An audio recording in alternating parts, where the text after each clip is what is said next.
An account of a visit from St. Nicholas, the Blind Squirrel edition. 'Twas the night before Christmas, and all through Wall Street not a trader was stirring. There was barely a tweet. The charts were all hung on the screens with great care, in the hopes that bull markets might continue to be there. The investors were nestled all snug in their beds, while visions of 10 baggers dance in their heads. And I, the blind squirrel, acorn liqueur at hand, had just settled down to review the year's plan.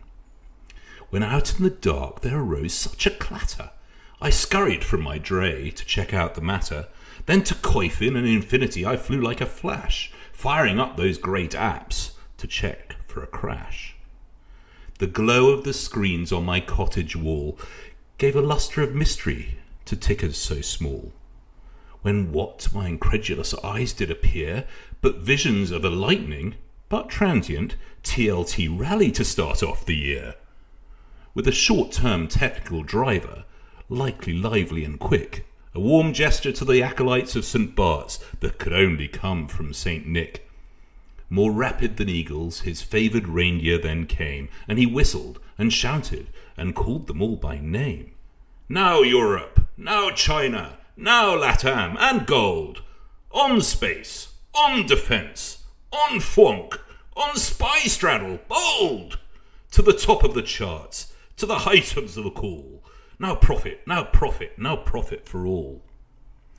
As dry leaves before the wild hurricane fly, when they meet with an obstacle, mount to the sky, so up the market's bovine horns, the coursers they flew, with a sleigh full of trades and themes, and St. Nicholas too.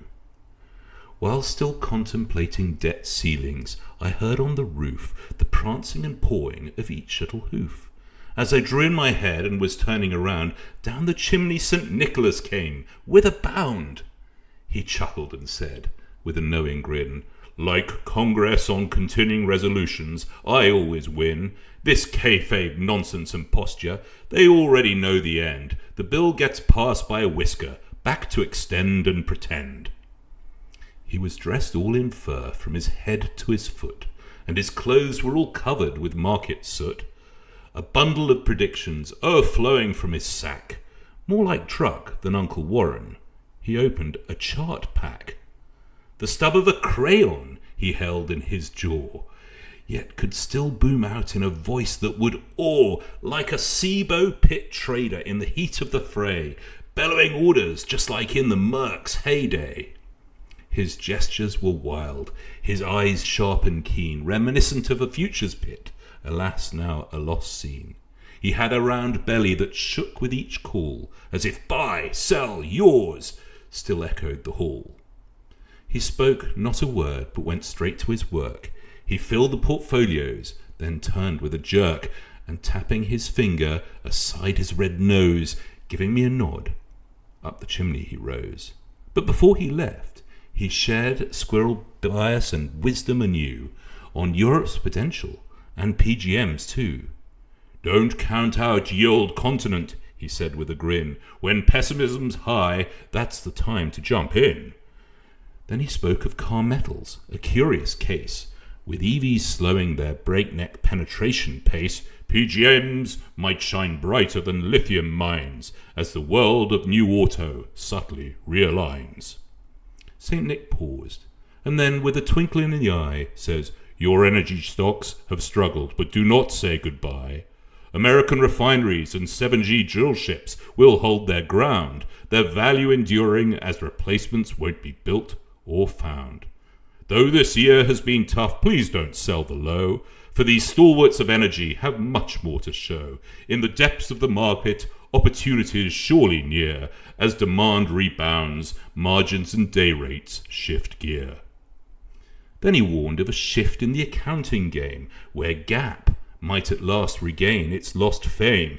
Creative bookkeeping by those SAS boys will soon lose the allure, as Mr. Market demands numbers more clean and more pure. He paused for a moment, his eyes gleaming bright, and spoke of the grains with new-found insight. 2 years of no bread for Chicago wheat and corn while those breakfast commodities, OJ, coffee, cocoa, and pork belly, have partied through the storm. But watch for the winds of change to blow, as Russian harvests might further stumble and slow. Weather's fickle nature could turn the tide, giving ZW, ZC, and maybe in ZS a chance to finally enjoy the ride. On AI he mused with a thoughtful ear. The race for model improvement might need repair, as the LLMs slow their breakneck advancement pace. Hyperscaler spending may fall to give investor breathing space. Perhaps it's time, heaven forbid, for revenues to bloom as cloud capex slows its relentless zoom. The balance may shift in this high-tech game as profits and growth move closer to the same. Then he turned to utilities, a cautionary tale of investors chasing an AI-powered sale. The XLU's rise has gone too far, I fear. Its gains from last year may soon disappear.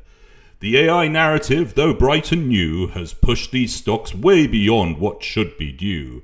A correction looms, might mark my word, as reality checks what the market hath heard. His brow then furrowed, a concern to share, of a golden age of grift in the market air. SPACs and fart coins are back on the scene, a return to scamath madness, if you know what I mean.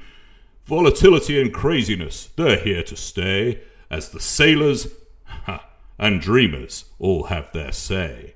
Be wary, be watchful, don't get caught in the game, for in this wild market few things stay the same. Then he chuckled and said with a shake of his head, like you, Squirrel, these gig economy stocks filled me with dread.